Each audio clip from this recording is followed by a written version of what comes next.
Ang mabuting balita ng Panginoon ayon kay San Mateo.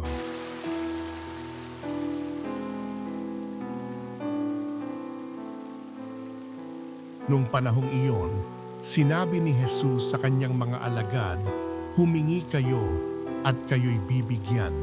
Humanap kayo at kayo'y makasusumpong. Kumatok kayo at ang pinto'y bubuksan para sa inyo.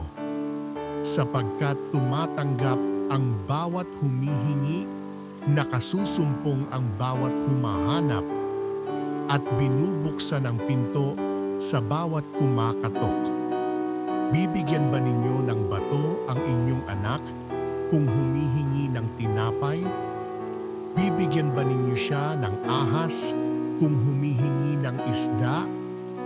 Kung kayo na masasama ay marunong magbigay ng mabubuting bagay sa inyong mga anak, gaano pa kaya ang inyong amang nasa langit?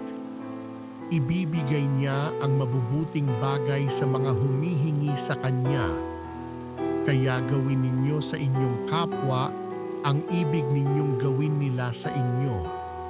Ito ang kahulugan ng kautusan ni Moises at ng turo ng mga propeta." Ang mabuting balita ng Panginoon